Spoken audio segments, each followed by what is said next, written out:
इथे मंचावर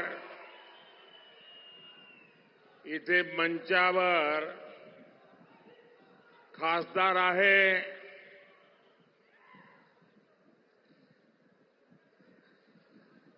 आणि एक कामदार सुद्धा आहे.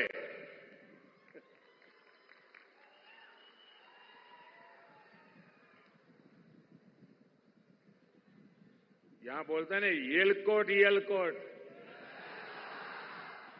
येलकोट येलकोट येलकोट येलकोट येलकोट येलकोट बालू मामाच्या नावाने बालू मामाच्या नावाने हर हर महादेव.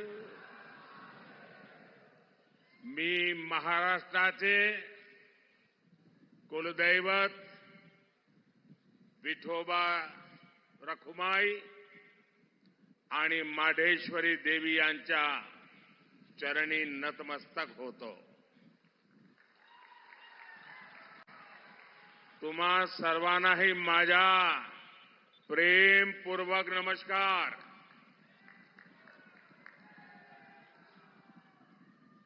छत्रपति शिवाजी महाराज की इस पवित्र भूमि को मैं श्रद्धापूर्वक नमन करता हूं. ये धरती संतों की है. वारकरी संप्रदाय अनेक संतों का आशीर्वाद हम सबके ऊपर है. उनकी प्रेरणा से आज मोदी विकसित भारत के लिए आपसे आशीर्वाद मांगने आया है. सबसे पहले तो मैं क्षमा मांगता हूं. क्षमा इस बात की कि हमारे देश के पॉलिटिशियनों ने ऐसी आदत डाली है कि सभा अगर 11 बजे घोषित होती है तो नेता 1 बजे आता है और जनता को भी धीरे धीरे आदत लग गई, हां यार वो तो 1 बजे आएंगे. अब मेरी मुसीबत है कि मैं समय पे आ जाता हूं और उसके कारण बहुत से नागरिकों को अन्याय होता है. मैं आया हूं तब से देख रहा हूं पूरा जुलूस आ रहा है वहां से. अब इतनी बड़ी तादाद में जो लोग आ रहे हैं मैं उनको मेरी बात नहीं कह पाऊंगा. इसलिए जो अभी पहुंचे नहीं हैं मैं उनकी भी पहले से क्षमा मांगता हूं, क्योंकि आगे के कार्यक्रम में जाने के लिए मैं अपनी बात करके चला जाऊंगा. तो आप कृपा करके मुझे क्षमा कीजिए. आप इतने दूर दूर से आते होंगे, गांवों से आते होंगे और इस सभा के लिए आते होंगे, लेकिन मेरी कठिनाई है कि मैं आपके दर्शन किए बिना आगे निकल जाऊंगा. तो मैं क्षमा मांग करके मेरी बात शुरू करता हूं.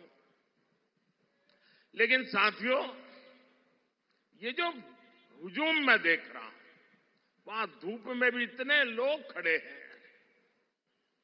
ये प्यार, ये बहुत बड़ी ताकत होती है जी.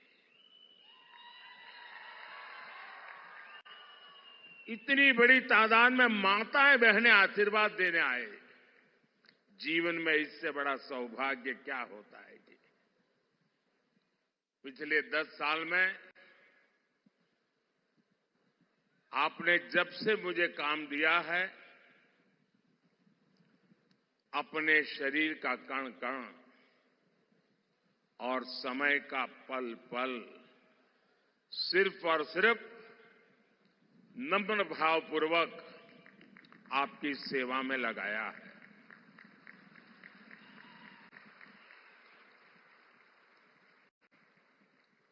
आज देश के लोग, महाराष्ट्र के लोग मोदी सरकार के 10 साल और कांग्रेस सरकार के 60 साल में अंतर देख रहे हैं। जो कांग्रेस 60 साल पंचायत से लेकर के पार्लियामेंट तक उन्हीं का राज था और किसी की आवाज ही नहीं थी, विपक्ष तो था ही नहीं और मीडिया भी बहुत छोटा था उस समय। लेकिन 60 साल में जो नहीं कर पाए, ये आपके सेवक ने 10 साल में करके दिखाया है।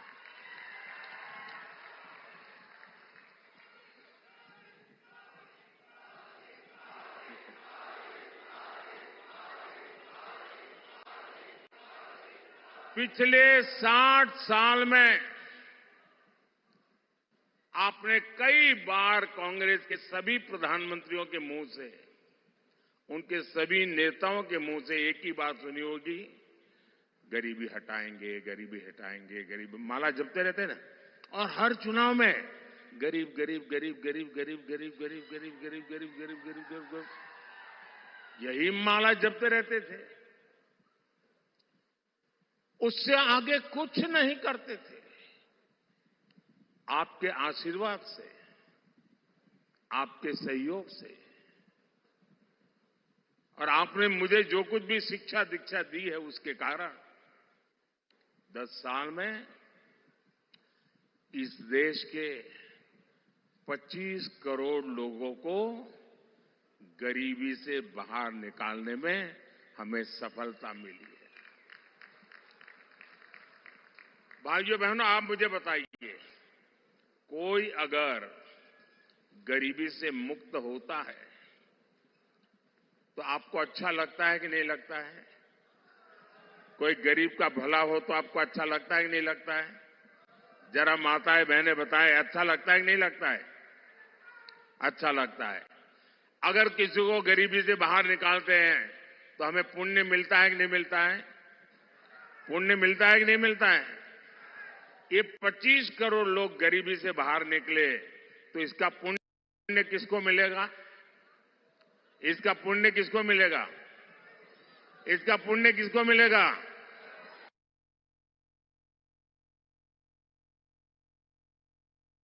इसका पुण्य किसको मिलेगा? इसका पुण्य किसको मिलेगा? मोदी को नहीं मिलेगा।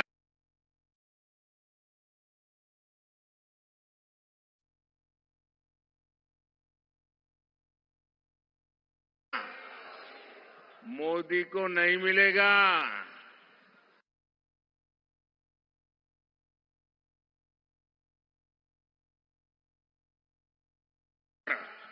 सिर्फ और सिर्फ आप लोग हैं, क्योंकि आपने वोट देकर मोदी को ये काम करने के लिए कहा था और इसलिए इस पुण्य के सच्चे अधिकारी आप हैं।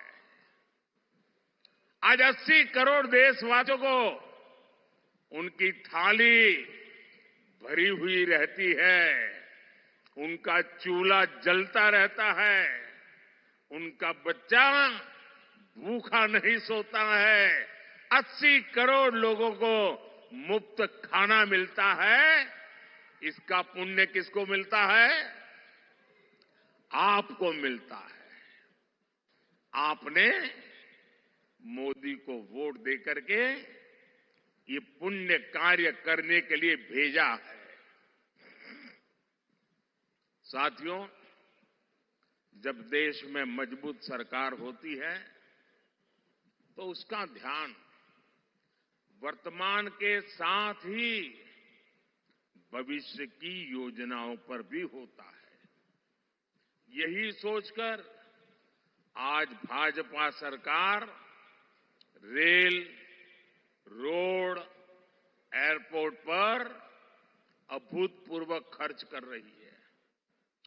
जितना कांग्रेस सरकार ने अपने 10 साल में खर्च किया, उतना आज हम 1 साल में खर्च कर रहे हैं।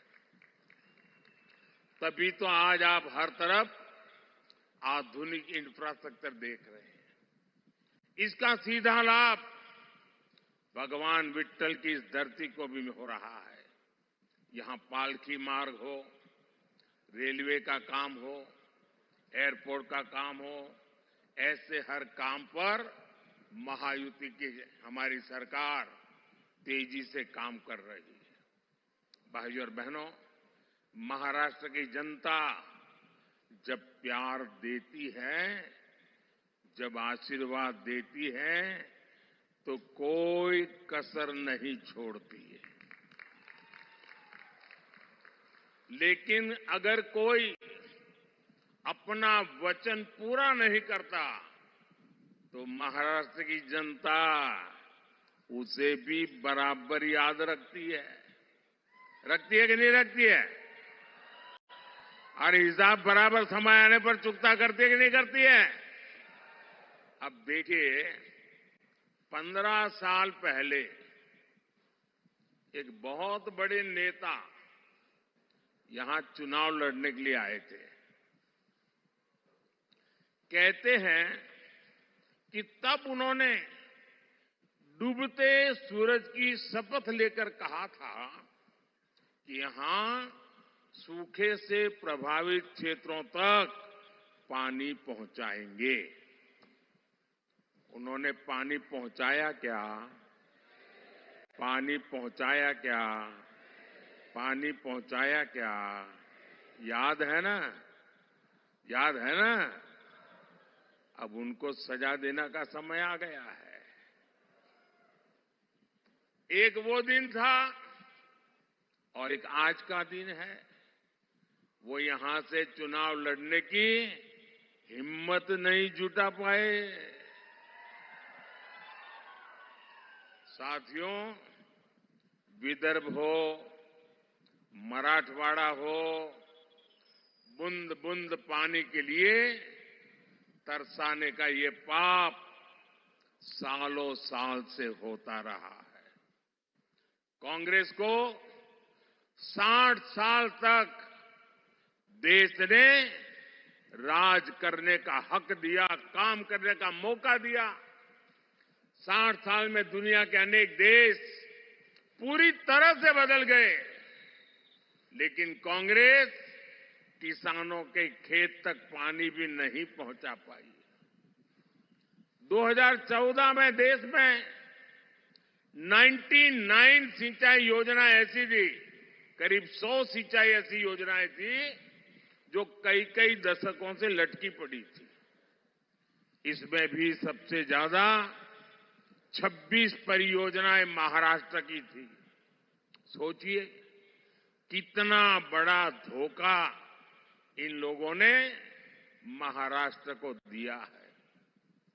साथियों, हर खेत में पानी पहुंचाना, हर घर तक पानी पहुंचाना, ये मेरे जीवन का बहुत बड़ा मिशन है।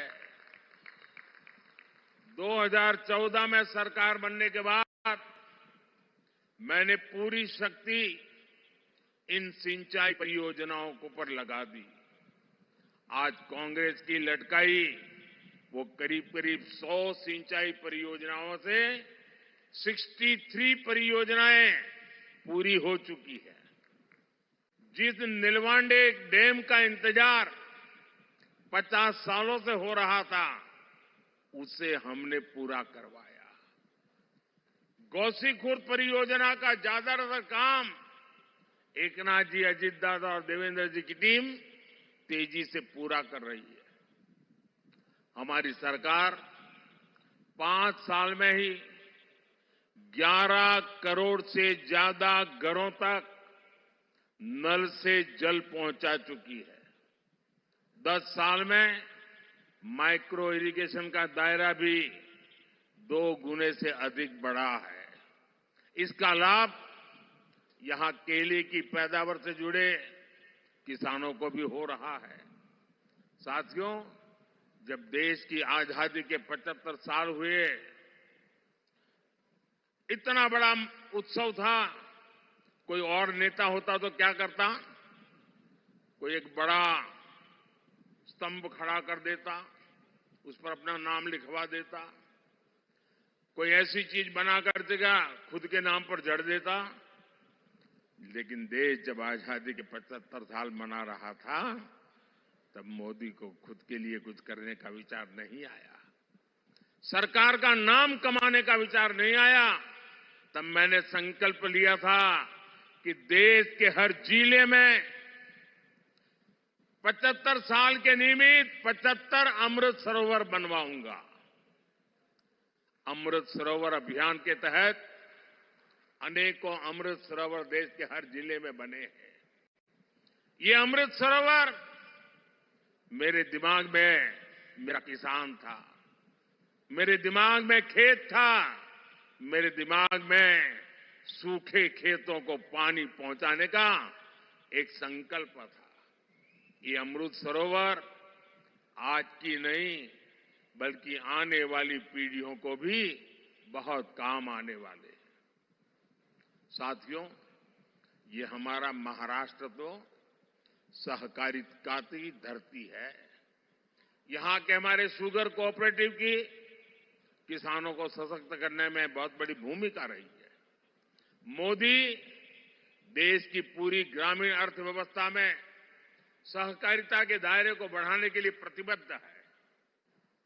इसलिए 2019 में जब आपने फिर पूर्ण बहुमत की सरकार बनाई तो हमने पहली बार देश में सहकारिता के लिए अलग मंत्रालय बनाया, अलग मिनिस्ट्री बनाई। हमने देश भर में 10,000 किसान उत्पादक संघ एफपीओज बनाने का अभियान शुरू किया, जिसमें से 8,000 बन भी चुके हैं। यहां महाराष्ट्र में एफपीओ शानदार काम कर रहे हैं। ऑनलाइन बिक्री से लेकर एक्सपोर्ट तक यहां के हमारे किसान उत्पादक संघों का दायरा लगातार बढ़ रहा है। ये हमारी पीएसएस उनको भी मजबूत किए जा रहा है। इनको सरकार की अनेक दूसरी योजनाओं की सेवाएं देने के लिए भी तैयार किया जा रहा है। आने वाले 5 वर्षों में सरकार का लक्ष्य 2 लाख सहकारी समितियां बनाने का है। साथियों, आप सभी जानते हैं कि जो छोटा किसान होता है उसके पास भंडारण की पर्याप्त सुविधा नहीं होती है, इसलिए उसे मजबूरी में कम दाम पर अपनी उपज बेचनी पड़ती है। अब हमने दुनिया की सबसे बड़ी अन्न भंडारण योजना पर काम शुरू किया है। इसकी जिम्मेदारी भी सहकारी संस्थाओं को दी गई है। इससे किसान को अपने हिसाब से उपज मार्केट में लाने का विकल्प मिलेगा। बीजेपी ने अपने संकल्प पत्र में प्याज, टमाटर और आलू किसानों की उपज की भी चिंता की है। आने वाले 5 साल में देश भर में विशेष स्टोरेज क्लस्टर बनाए जाएंगे। इसका बहुत बड़ा फायदा महाराष्ट्र के प्याज किसानों को होगा। साथियों, ये अगाड़ी वाले किसानों को लेकर के बड़ी बड़ी बातें आज करते हैं। 2014 से पहले जब इनकी सरकार थी तब क्या स्थिति थी, एक किसानों को याद दिलाना मेरा दायित्व है। और मैं यहां किसी की आलोचना करने नहीं आया हूं। मैं देश की जनता को, महाराष्ट्र की जनता को, मेरे देश के किसानों को सच्चाई से अवगत कराना चाहता हूं। 10 साल जब रिमोट कंट्रोल वाली सरकार चलती थी तब यहां के कद्दावर नेता देश के कृषि मंत्री थे। और क्या हुआ था, जब यहां के बड़े कद्दावर नेता दिल्ली में बैठे राज करते थे तो गन्ने का एफआरपी करीब 200 रुपये था। और आज मोदी के सेवा काल में गन्ने का एफआरपी 340 रुपये प्रति क्विंटल, यानी करीब करीब 350 रुपये। जब ये कद्दावर नेता वहां कृषि मंत्रित्व के नाते बैठे थे तब गन्ना किसान अपने एरियर के लिए शुगर कमीशन के ऑफिस का चक्कर लगाते थे। आज ऐसी स्थिति नहीं है। आज देश में करीब करीब 100% एरियर पेमेंट होता है। 2014 में गन्ने का एरियर पेमेंट 57,000 करोड़ रुपए का था और इस साल 1,14,000 करोड़ रुपए की पेमेंट हुई है। इसमें 32,000 करोड़ रुपए महाराष्ट्र के किसानों को मिले हैं। साथियों, इनकम टैक्स को लेकर हमारी शुगर मिल्स 90 के दशक से परेशान थी और ये कद्दावर नेता दिल्ली में बैठे थे।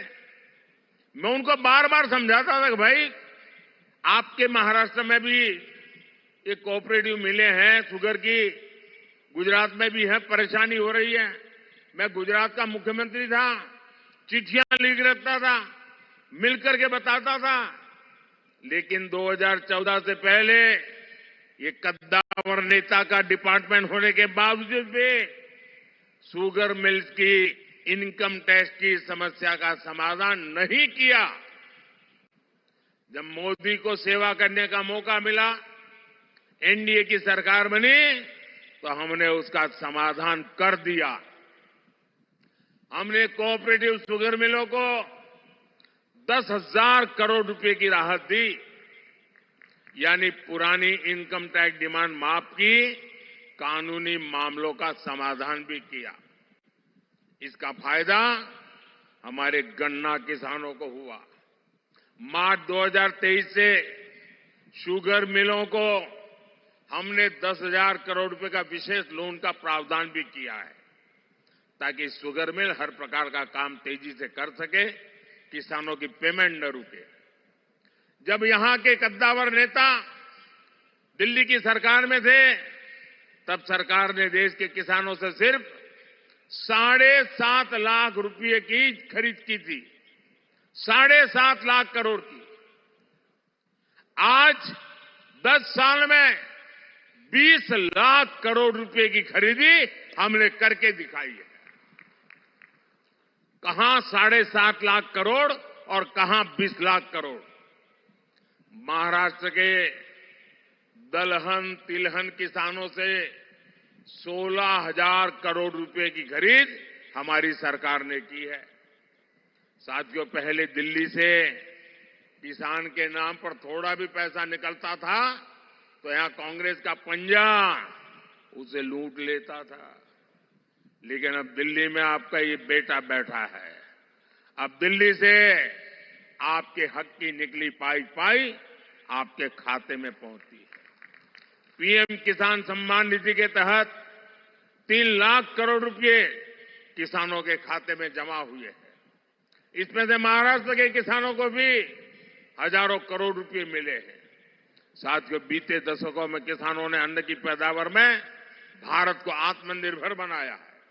अब हमारा संकल्प है विकसित भारत में अन्नदाता विकसित भारत की ऊर्जा बने, अन्नदाता ऊर्जा दाता बने। 10 साल पहले देश में सिर्फ 40 करोड़ लीटर इथेनॉल उत्पादन होता था। अब देश में 500 करोड़ लीटर, उससे भी ज्यादा इथेनॉल का उत्पादन होता है।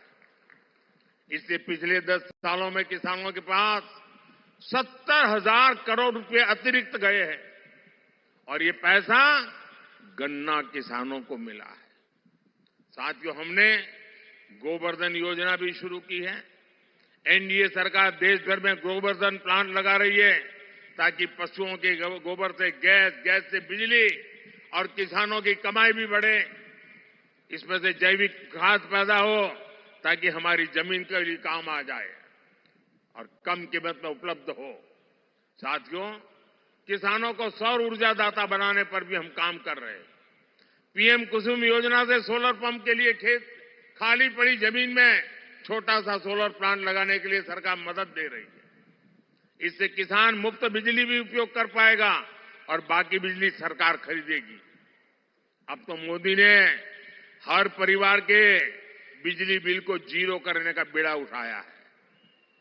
पीएम सूर्य घर मुफ्त बिजली योजना बनाने के पीछे यही उद्देश्य है। इसके तहत घर की छत पर सोलर पैनल लगाने के लिए सरकार मदद करेगी, बैंक खाते में पैसा डालेगी। जितनी जरूरत हो उतनी मुफ्त बिजली का उपयोग करो और बाकी बिजली सरकार को बेच दो, कमाई करो। यानी बिल भी जीरो और बिजली से कमाई भी। ये होता है मोदी की गारंटी का मतलब।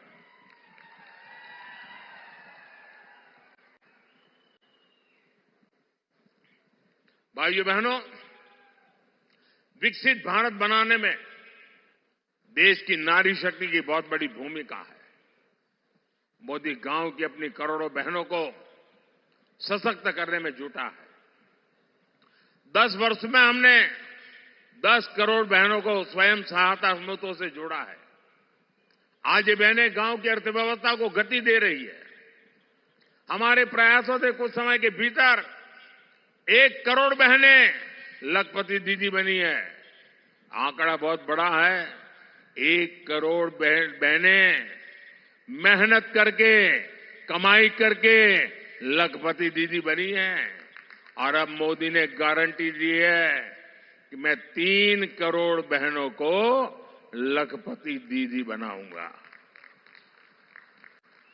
और तभी तो हिंदुस्तान कोने कोने से हर मां, हर बहन, हर बेटी एक ही बात कह रही है, फिर एक बार, फिर एक बार, फिर एक बार। भाइयों और बहनों, भाजपा के इन प्रयासों के बीच आपको कांग्रेस की एक्सरे मशीन के सावधान रहना है। कांग्रेस के नेता, कांग्रेस के साझादे गली गली में घूम करके कह रहे हैं कि उनको मौका मिलेगा तो वो आपका एक्सरे निकालेंगे। आपके लॉकर में क्या पड़ा है, आपके बैंक में क्या खाते में पड़ा है, आपके घर में कितना सोना पड़ा है, कितने पैसे पड़े हैं, ये सारा उसका हिसाब किताब लगाएंगे। और फिर कहते हैं वो हम बांट देंगे, ज्यादा जो है ले लेकर के बांट देंगे। इतना ही नहीं, वो एक ऐसे टैक्स की बात कर रहे हैं, आज आप हर मां बाप मेहनत करके कुछ न कुछ बचत करता है, अपनी जरूरत को कम करके बचत करता है, क्योंकि उसके मन में रहता है कि मरने के बाद बच्चों को कुछ दे करके जाऊं, अपने संतानों को कुछ दे करके जाऊं। और इसलिए वो कुछ न कुछ बचत करता है। अब ये कहते हैं जो बचत करते हैं आप, उस पर सिर्फ आपके संतानों का हक नहीं होगा, उस पर सरकार का भी हक होगा। और जो भी आपने बचाया है बच्चों के लिए, वो बच्चों को जाने से पहले आधा से ज्यादा सरकार ले लेगी। अगर आपके पास 10 एकड़ की जमीन है, अब आपको 10 एकड़ की जमीन बच्चे को नहीं दे पाएंगे, 5 एकड़ सरकार ले लेगी। आपने गांव में एक घर है, शहर में एक घर बनाया है, तो घर गया समझ लीजिए। अब मुझे बताइए, आपको ऐसी सरकार चाहिए क्या जो आपकी मेहनत का पैसा लूट ले? ऐसी सरकार चाहिए क्या? आपकी संपत्ति छीनने का उनका इरादा, ये खतरनाक इरादा है। ये मार्क्सवादियों का विचार है, इन नक्सलवादियों का विचार है। और इसलिए ऐसे लोगों से एक भी आदमी जीत करके दिल्ली नहीं जाना चाहिए। इन सब से आपको कांग्रेस से सतर्क रहने की जरूरत है। और उनके सारे साथी भी ऐसे ही है। साथियों, आज अयोध्या में 500 साल के बाद भव्य राम मंदिर बना। राम मंदिर बनने से हर कोई खुश है। आप खुश है कि नहीं है? अब मुझे बताइए भाई, ये अंग्रेजों के जाने के बाद, देश आजाद होने के बाद पहले ही दिन राम मंदिर का काम शुरू होना चाहिए था कि नहीं होना चाहिए था? इतने साल क्यों लटका रहा? क्योंकि उनकी वोट बैंक की राजनीति थी, उनके वोट बैंक की चिंता थी, आपकी आस्था की चिंता नहीं थी, आपकी भावना की चिंता नहीं थी, आपकी श्रद्धा की चिंता नहीं थी। कांग्रेस के पास मौका था, लेकिन कांग्रेस इस पवित्र काम में सिर्फ रुकावटें पैदा की। जिसकी राम में आस्था होगी वो ऐसे काम कभी नहीं कर सकता। कांग्रेस के राम में ना आस्था है और ही उसके पास ऐसा एहसास है, और उनके सारे चेले चपाटे भी यही है। ऐसा काम कोई डरी हुई पार्टी नहीं कर सकती, तुष्टीकरण के दबाव से गिरी हुई पार्टी नहीं कर सकती। ऐसा करने के लिए जो साहस चाहिए होता है, वो साहस मोदी ने दिखाया है। और डंका की चोट पर 500 साल का इंतजार खत्म हो गया, राम मंदिर बन गया। और ये कहते थे राम मंदिर बनेगा तो आग लग जाएगी। कोई आग लगी क्या? मंदिर बना कि नहीं बना? और भाइयों बहनों, 500 साल के बाद जो सपना पूरा हुआ है ना, उसका कारण आपका एक वोट है, आपके वोट की ताकत है, जिसने 500 साल के इंतजार को खत्म किया है। इस पुण्य के हकदार आप हैं, जिनके वोट की वजह से पवित्र काम पूरा हुआ। भाइयों और बहनों, आपका वोट मजबूत भारत के लिए, एक मजबूत सरकार बनाने के लिए पड़ना चाहिए। अब मुझे बताइए, जिनके पास कभी 400 एमपी हुआ करते थे, वो पार्टी आज 250 पौने 300 लोगों को चुनाव नहीं लड़ा पा रही है। अगर सरकार बनानी हो तो 272 तो सीट चाहिए भाई। वो इतनी लड़ा नहीं रहे, तो सरकार बनेगी कैसे, जीतेगी कैसे? और इसलिए जो सरकार बनाने के लिए लड़ ही नहीं रहे हैं, तो उनके लिए आपका वोट बर्बाद करने की जरूरत क्या है? और इसलिए मैं आपसे आग्रह कर रहा हूं कि आप वोट दे करके सरकार को मजबूत बनाइए। और आप जब वोट देंगे ना, वो वोट सीधा सीधा मोदी के खाते में जाने वाला है।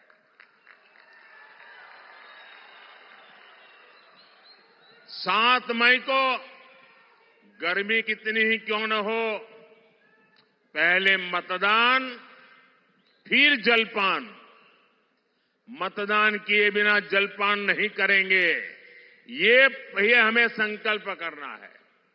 7 मई को मेरे साथी रंजीत नायक निंबालकर जी को आप जो वोट डालेंगे, वो मोदी की शक्ति बढ़ाएगा। माढ़ा के लोगों से मेरा एक आग्रह और है, आप इनको तो जिताइए, लेकिन मेरा एक और काम करिए। यहां से जाने के बाद गांव में, मोहल्ले में, परिवार में सबको बताना कि अपने मोदी जी आए थे और मोदी जी ने आपको नमस्कार भेजा है, प्रणाम भेजा है। मेरा प्रणाम पहुंचा देंगे, सभी को मेरा प्रणाम पहुंचा देंगे। मेरे साथ बोलिए, भारत माता की, भारत माता की, भारत माता की। बहुत बहुत धन्यवाद।